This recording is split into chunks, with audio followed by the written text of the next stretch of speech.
출애굽기 17장 8절에서부터 16절까지의 말씀, 구약성경 108면입니다. 이 말씀을 제가 봉독하겠습니다. 그때 아말렉이 와서 이스라엘과 르비딤에서 싸우니라. 모세가 여호수아에게 이르되 우리를 위하여 사람들을 택하여 나가서 아말렉과 싸우라. 내일 내가 하나님의 지팡이를 손에 잡고 산 꼭대기에 서리라. 여호수아가 모세의 말대로 행하여 아말렉과 싸우고 모세와 아론과 훌은 산 꼭대기에 올라가서 모세가 손을 들면 이스라엘이 이기고 손을 내리면 아말렉이 이기더니 모세의 팔이 피곤하매 그들이 돌을 가져다가 모세의 아래에 놓아 그가 그 위에 앉게 하고 아론과 훌이 한 사람은 이쪽에서 한 사람은 저쪽에서 모세의 손을 붙들어 올렸더니 그 손이 해가 지도록 내려오지 아니한지라. 여호수아가 칼날로 아말렉과 그 백성을 쳐서 무찌르니라. 여호와께서 모세에게 이르시되 이것을 책에 기록하여 기념하게 하고 여호수아의 귀에 외워 들리라. 내가 아말렉을 없이 하여 천하에서 기억도 못하게 하리라. 모세가 제단을 쌓고 그 이름을 여호와 니시라 하고 이르되 여호와께서 맹세하시기를 여호와가 아말렉과 더불어 대대로 싸우리라 하셨다 하였더라. 아멘. 제가 최근에 읽었던 책 중에 자존감 수업이라는 책이 있었습니다. 이 책은 상담하시는 분들이나 아니면 또 사회복지사 되시는 분들이 꼭 읽어봤으면 좋겠다 하는 그런 책인데요. 그 책에 보면 지금 여기의 챕터에서 지금 여기가 인간의 여러 가지 문제들을 해결하는 데 있어서 가장 중요하다. 특히 자존감이 낮은 사람에게 있어서 지금 여기에 있어서 나타나는 여러 가지 문제들을 회피하려는 경향이 참 많다. 그렇게 기술을 하고 있습니다. 예를 들어서 여러분 성형외과를 가보십시오. 성형외과에 가보면 저도 성형외과를 한번 가본 적이 있었습니다. 그렇다고 제가 시술한 것은 아닙니다. 성형외과에 갔는데 이 성형외과에 보니까 그 성형외과에 가보면 사진들이 막 붙여 있잖아요. 그렇죠? 안 가보셨으니까 잘 모르시는 분들 많이 있겠지만 사진들이 잘 붙여 있습니다. 근데 그 사진들을 보면 그 수술하기 전과 후만 얘기해요. 그렇죠? 그럼 전과 후를 보면 굉장히 달라진 어떤 사람의 모습에 우리 마음이 혹하지 않겠습니까? 그래서 수술 받겠다고 하는 사람들이 나오겠죠. 그런데 수술할 때 현재의 모습을 말하고 있는 성형외과는 한 군데도 없습니다.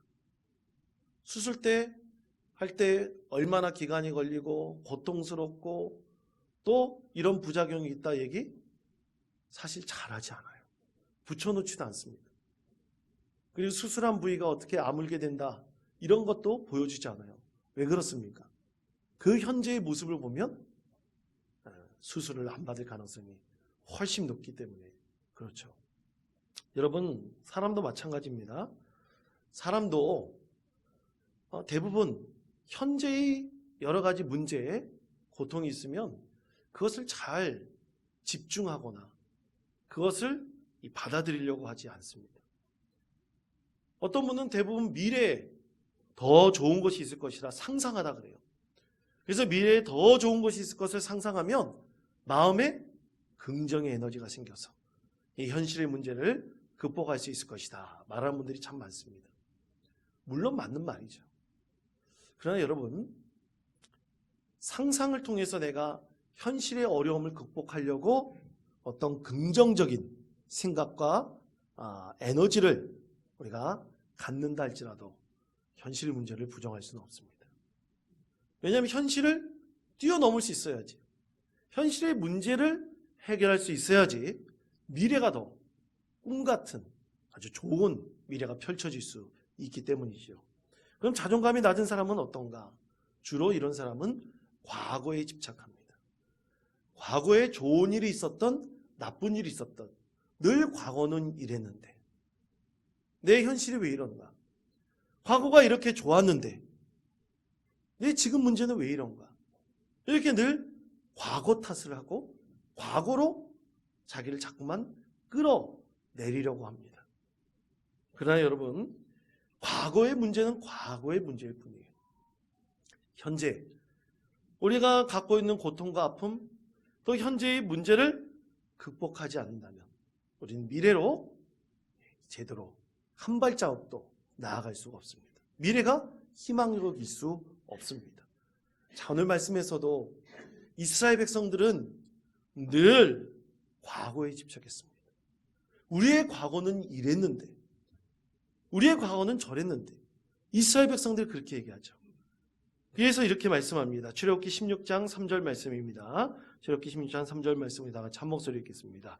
이스라엘 자손이 그들에게 이르되 고기 가마 곁에 앉아있던 때와 떡을 배불리 먹던 때에 여호와의 손에 죽었다 하면 좋았을 것을 너희가 이 광야로 우리를 인도해 내어 이 온 회중이 주려 죽게 하는도다. 아멘. 또 민수기 11장 5절에서부터 6절까지 말씀 이렇게 말씀합니다. 다 같이 읽겠습니다. 우리가 애굽에 있을 때에는 값없이 생선과 오이와 참외와 부추와 먹은 것이 생각나거든.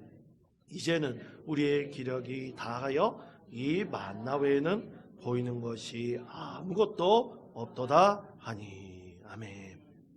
자, 이스라엘 백성들이 현재 당하는 문제에 대해서 그것을 생각하지 않고 항상 과거에 우리는 애굽에서 이 가마 옆에서 배불리 떡을 먹었는데, 우리는 애굽에서 값없이 생선, 오이, 참외, 부추, 파, 마늘 같은 것들을 얻어먹었는데 그렇게 얘기를 합니다. 그러나 그들은 자유의 몸이었습니까? 아니었습니다. 노예의 몸이었습니다. 그럼에도 불구하고 현재에 나타나는 이 위기, 어려움을 해결하려고 하지 않고 과거에 저랬었는데, 과거에 이랬었는데 과거로 자꾸만 집착을 하죠. 그러나 이런 상황에서 하나님께서 이스라엘 백성에게 아주 큰 위기를 맞게 하셨습니다. 그것은 바로 아말렉과의 전쟁이었습니다. 이스라엘 백성들이 그렇게 피해왔던 이 전쟁이 이제는 아말렉과의 첫 번째 전쟁을 치를 수밖에 없는 상황이 되었습니다. 아주 큰 위기였죠. 자, 그렇다면 이 아말렉과의 전쟁에서 하나님께서는 그들을, 이스라엘 백성들을 어떻게 승리하게 하셨을까요? 우리는 하나님께서 아말렉과 이스라엘 백성과의 전투에서 승리케 하심을 통해서 하나님께서 우리의 삶에 주시는 세 가지 메시지를 알 수가 있습니다. 우리도 똑같이 아말렉과의 전투와 같은 위기에 처할 수 있습니다. 그때 우리가 이 위기를 어떻게 극복해 나갈 수 있는가? 오늘 말씀 가운데서 우리가 분명히 깨달아야 할 아주 중요한 이유입니다. 자, 첫 번째는 하나님의 도우심이 있었기 때문에 이스라엘 백성들은 아말렉과의 전쟁에서 승리할 수 있었습니다. 자, 출애굽기 17장 9절의 말씀을 다 같이 한 목소리로 읽겠습니다. 모세가 여호수아에게 이르되 나가서 아말렉과 싸우라. 내일 내가 하나님의 지팡이를 손에 잡고 산 꼭대기에 서리라. 아멘. 자, 여러분, 이스라엘 백성들이 이 처음 전쟁, 여러분, 첫 전쟁이라는 것은 굉장히 이스라엘 백성들에게 큰 어려움을, 두려움을 낳게 했을 것입니다. 그런데도 불구하고 그들이 이 첫 전투에서 승리했습니다. 승리의 첫 번째 요인은 바로 누구의 도우심이 있었습니까? 하나님의 도우심이 전적으로 있었기 때문입니다. 만약 하나님의 도우심이 없었다면 절대로 이스라엘 백성은 아말렉과의 전투에서 이길 수 없었습니다. 자, 그럼 여러분, 아말렉이라는 자들은 어떤 자들일까요? 아말렉은 여러분, 야곱의 형이 에서 아닙니까?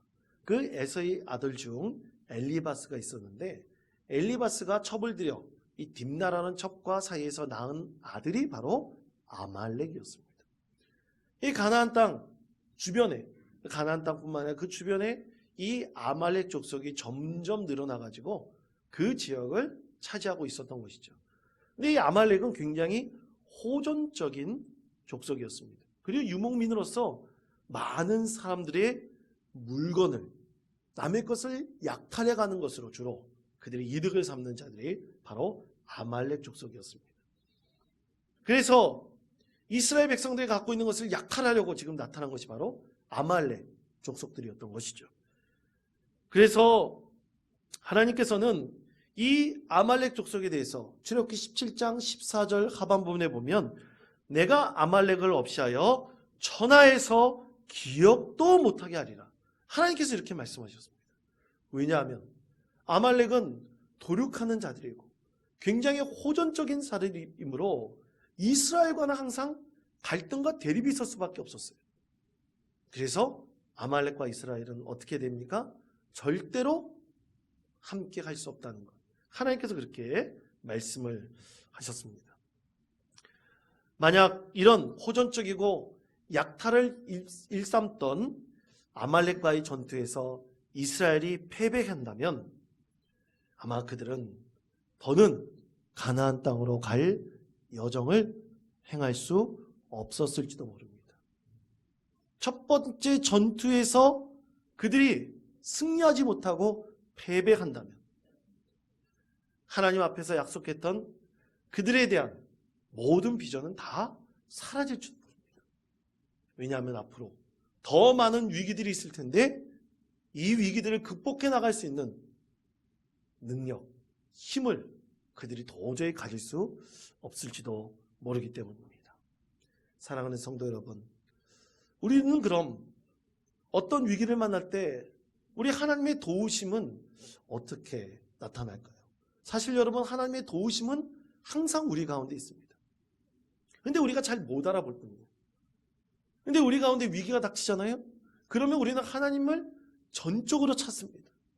그때 하나님의 도우심이 우리 가운데 임한다는 것을 깨닫게 되죠.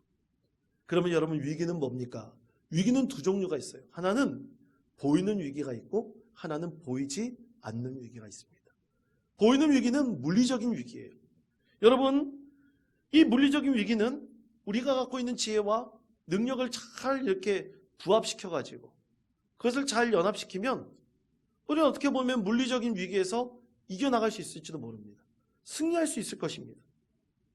그런데 이런 보이는 위기, 물리적인 위기를 당할 때마다 내가 갖고 있는 지혜와 능력으로 이겼어. 내가 할 수 있는 것으로 이겼어. 내가 이것을 다 이루었어. 이런 마음을 갖게 된다면 우리 사람들은 쉽게 자만심에 빠질 수 있죠. 쉽게 교만할 수가 있습니다. 그러나 여러분, 정작 중요한 것은 보이지 않는 위기, 곧 영적인 위기입니다. 우리는 보이지 않는 위기를 대처할 방법을 우리는 찾기 어렵습니다. 이 위기를 극복하려면, 보이지 않는 위기, 영적인 위기를 극복하려면 반드시 누구의 도움이 있어야 되느냐? 하나님의 도우심이 있어야 합니다. 예를 들어서 오늘 가나안과의 첫 번째 전투를 보세요. 어찌어찌해서 이스라엘 백성들이 숫자도 많고 무기도 많고 그래가지고 이겼다고 쳐봅시다. 그럼 여러분, 이 여정 가운데 또 위기를 당하지 않겠습니까? 더 강한 족속이 있을지도 모릅니다. 더 힘든 일이 그들 앞에 놓여 있을지도 모릅니다. 그런데 사람이 계속 어려운 위기를 당하잖아요? 그러면 마음속에 이건 도저히 극복할 수 없을 것 같다. 이건 도저히 행할 수 없을 것 같다.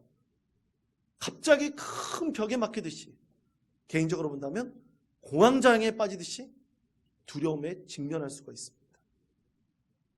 그때 여러분, 이스라엘 백성들에게 있어서 강한 힘과 능력이 있음을 깨닫게 해주신 분이 바로 누구냐? 바로 하나님이셨던 것입니다. 하나님께서 영적인 도우심으로 이 위기를 극복하게 해주셨습니다.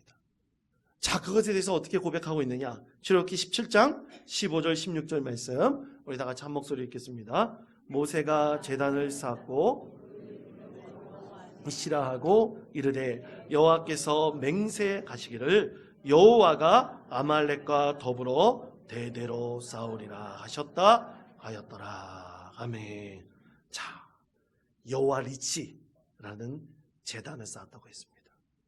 여러분, 여호와 니시가 뭡니까? 무슨 뜻입니까? 여호와는 나의 깃발입니다. 아멘. 그렇습니다. 이스라엘 백성들에게 이 하나님께서는 여호와의 깃발이 되어 주셨습니다. 여러분, 깃발이 가장 먼저 전쟁 가운데로 나아갑니다. 그리고 가장 먼저 승리를 알리는 것이 깃발입니다. 여호와의 깃발이 저 적진 가운데 꽂히게 되었을 때 이스라엘 백성들은 승리했다는 것을 알 수 있습니다.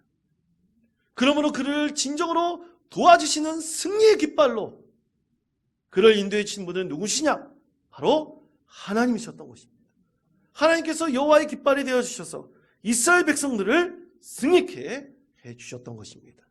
그러므로 사랑하는 성도 여러분, 우리는 눈에 보이는 위기가 아니라 영적인 위기를 극복하기 위해서 우리는 하나님의 진정한 도우심을 구해야 될 것이라고 믿습니다. 중요한 것은 영적으로 승리하는 겁니다. 여러분, 오늘 주보에 보시면 19명의 우리 수험생들이 있습니다. 이 19명의 수험생들 중에서 믿음을 가지고 있는 아이들도 있고 그렇지 않은 아이들도 있습니다. 믿음의 가정도 있고 믿음의 가정이 아닌 자녀들도 있습니다. 그러나 우리가 믿고 구하고 바라는 것은 진정한 하나님의 도우심입니다. 하나님께서 승리의 깃발을 꽂을 수 있도록 우리의 여호와의 깃발 되시는 하나님께서 함께 하신다는 그 승리를 우리 가져올 수 있을 때 바로 하나님의 진정한 도우심으로 우리는 그 어려운 위기를 극복해 나갈 수 있습니다. 그러면 이 아이들을 위해서 기도해 주시기 바랍니다. 믿는 아이든 믿지 않는 아이든 하나님께서 도우심이 있다면 반드시 이 인생의 위기를 극복할 수 있을 것입니다. 하나님께서 담대하게 이 어려운 문제를 극복해 나갈 수 있도록 우리 자녀를 위해서 기도하시고 하나님의 도우심을 구하는, 전적으로 구하는 저와 여러분 되시기를 간절히 축복합니다. 두 번째, 이스라엘 백성들이 위기를 극복하실 때 가장 중요한 것 중에 하나는 모세의 기도였습니다. 자, 출애굽기 17장 11절의 말씀, 우리 다 같이 한 목소리 읽겠습니다. 모세가 손을 들면 이스라엘이 이기고 아말렉이 이기더니. 아멘. 자, 모세가 기도할 때 이기고 기도하지 않으면 졌다 말씀하는 아주 단순한 말씀인데, 여러분, 이때 아주 우리가 중요한 것을 깨달을 수 있습니다. 모세의 손에 들린 지팡이가 있었습니다. 그 지팡이의 이름에 대해서 하나님께서는 하나님의 지팡이다 분명하게 말씀하셨습니다. 그럼 왜 하나님의 지팡이라고 말씀하셨을까요? 왜 하나님께서는 모세의 기도를 통해서 응답하셨을까요? 이유는 분명합니다. 하나님께서 모세를 이스라엘의 아주 강력한 지도자로 세워주셨기 때문이죠. 그리고 지도자가 손에 들린 그 지팡이는 모세의 지팡이가 아니라 누구의 지팡이입니까? 하나님의 지팡이입니다. 하나님께서 영적인 권위를 그에게 부여하셨고 그의 기도에 응답하시며 오직 그의 기도를 들으신다는 것을, 그것을 통해서 하나님께서 보여주신 것이죠. 자, 우리는 이 말씀을 자세히 들여다보면 분명히 모세가 기도할 때는 이겼고 기도하지 않을 때는 패했다고 말씀하고 있습니다. 전쟁의 이 양상이 모세의 기도, 그것이 있느냐 없느냐에 따라서 달라지고 있었습니다. 여러분, 이것은 굉장히 중요한 하나님의 메시지입니다. 하나님께서는 모세의 기도를 통해서만 역사하셨어요. 그럼 우리가 이런 의문을 가질 수 있습니다. 아니, 그러면 하나님께서는 왜 모세의 기도에만 응답하실까? 모세가 아닌 다른 사람들의 기도에 응답하시지 않을까? 하나님께서 여러분의 기도에 응답하실까요? 안 하실까요? 응답하시죠. 그런데 이상하게 왜 모세의 기도에서만 응답하셨을까요? 여기에 중요한 하나님의 핵심적인 메시지가 담겨져 있습니다. 여러분, 모세도 인간이죠. 모세도 잘못한 것이 분명히 있었습니다. 그런데 하나님께서는 모세의 잘못한 것에 대해서 눈 감아 주셨습니다. 예를 들어 모세는 가나안 땅의 여인 곧 구스 여인을 처벌어 드렸어요. 사실 이거는 하나님께서 세우신 법에 안 맞는 것입니다. 어긋나는 것이에요. 이것에 대해서 모세의 최측근인 아론과 모세의 누인 미리암이 모세를 비난했어요.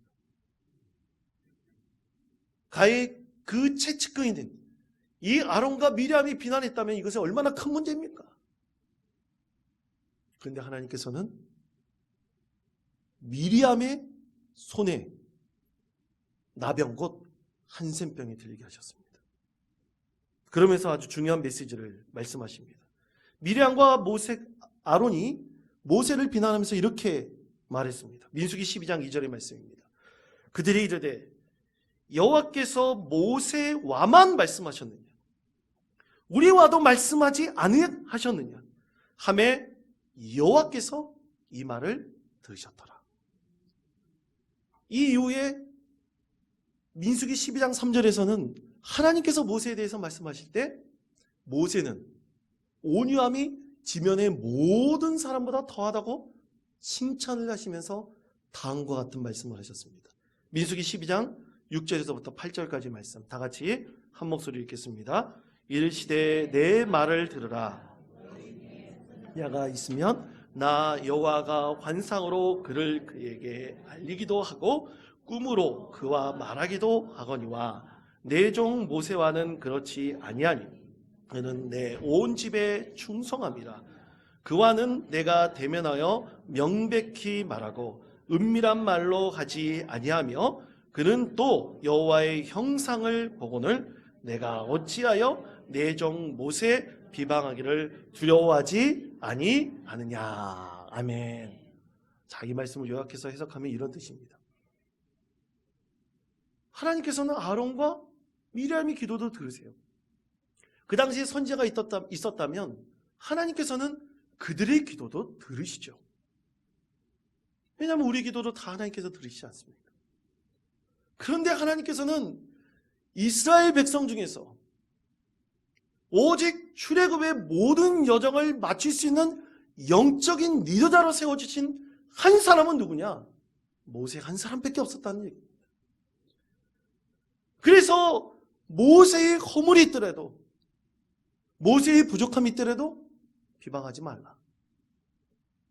하나님께서 그를 통해서 역사하셔서 이 대업을 이룰 것이므로 그를 중심으로 이 모든 과업을 행하지 않는다면 출애굽의 여정을 이룰 수 없다는 것을 하나님께서 분명하게 이 말씀을 통해서 말씀하신 것이죠.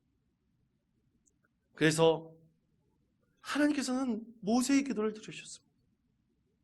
미리암의 한센병이 들렸을 때 미리암의 기도를 들으셔서 낫게 하신 것이 아니라 모세가 내 누이의 병을 치유해달라고 하나님께 기도할 때 하나님께서 그의 기도에 응답하셨습니다. 아말렉과의 전쟁도 마찬가지입니다.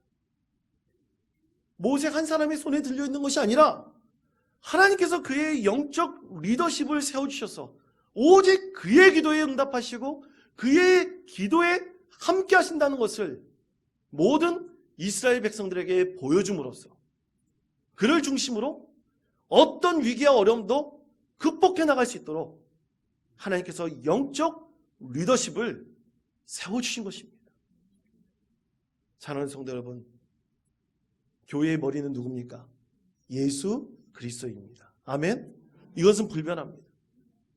그러면 교회는 왜 목회자를 세우셨습니까?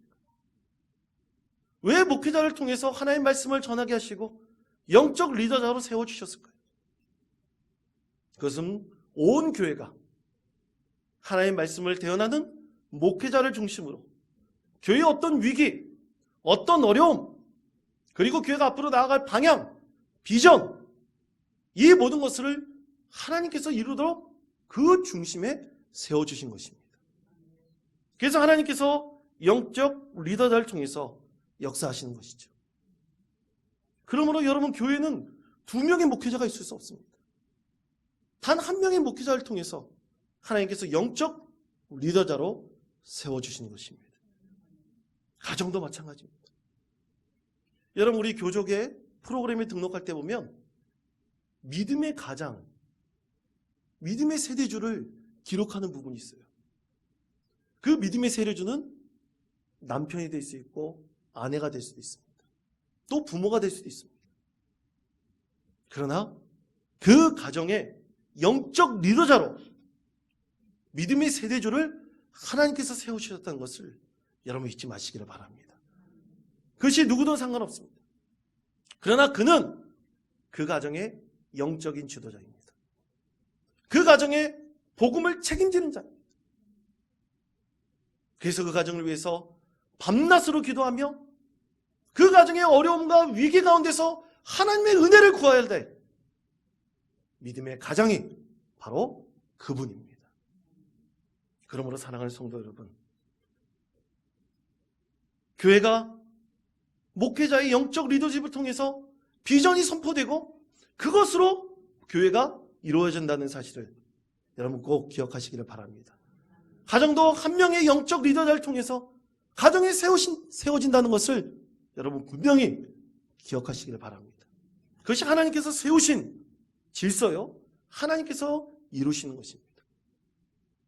그리고 또 하나, 오늘 이 위기를 극복할 수 있었던 세 번째 요인이 있었습니다. 그것은 바로 아론과 훌의 도움이었습니다. 자, 출애굽기 12장, 17장, 12절의 말씀 우리 다 같이 한 목소리 읽겠습니다. 모세의 팔이 피곤함에 모세의 아래에 놓아 그가 그 위에 앉게 하고 아론과 훌이 한 사람은 이쪽에서 한 사람은 저쪽에서 모세의 손을 붙들어 올렸더니 그 손이 해가 지도록 내려오지 아니한지라. 아멘. 자, 여러분 보십시오. 모세가 끝까지 손을 내리지 않고 하나님의 지팡이를 손에 들고 기도할 수 있었던 이유가 뭡니까? 바로 아론과 훌의 지혜를 통해서 두 사람이 아론의 손을 이 모세의 손을 붙들어줬기 때문입니다. 두 사람이 붙들지 않았다면 이스라엘과 아말렉의 전쟁에서 이스라엘은 패할 수밖에 없었습니다. 사랑하는 성도 여러분, 아론이 누구고 훌이 누굽니까? 아론에 대해서는 여러분 너무나 잘 아시죠? 그러나 훌에 대해서는 성경에서 이 말씀 위에 딱 한 부분에서만 기록하고 있어요. 말씀하고 있지 않습니다. 어떻게 보면 이름과 빚도 없는 자로 취급될 수 있습니다. 그래서 혹시 훌이 이 모세의 최측근 중 한 명인 미리암의 남편이 아닌가 그렇게 추정하기도 합니다. 그러나 확실한 사실은 모르죠. 그러나 중요한 것은 이 전쟁을 주관하신 하나님께서 오직 모세의 기도에 응답하셨고 그 모세의 중보적 기도가 계속될 수 있도록 할 수 있었던 두 사람은 바로 아론과 훌이었다는 것입니다. 그의 전적인 도움이 없다면 이 전쟁에서 승리할 수 없었습니다. 사랑하는 성도 여러분, 교회를 세우는 것은 바로 성도들입니다. 직분과 상관없습니다. 바로 여러분이 아론과 훌이 되어주셔야 합니다. 그때 교회는 아론과 훌의 도움으로 온전히 영적 리더십이 세워지고 그것을 통해서 교회는 하나님의 뜻을 이룰 수 있는 비전 있는 선교적인 교회로 나아갈 수 있는 것입니다. 사랑하는 성도 여러분, 누가 아론과 훌이 될 수 있겠습니까? 오늘 하나님께서 우리 그리스도인들에게 주시는 하나의 질문입니다. 누가 가정을 세우는 아론과 훌이 될 수 있겠습니까? 이것이 우리 가정에 주시는 하나님의 질문입니다. 이 질문에 늘 응답하시며 믿음 가운데 승리하시는 복된 성도 되시기를 간절히 축원드립니다.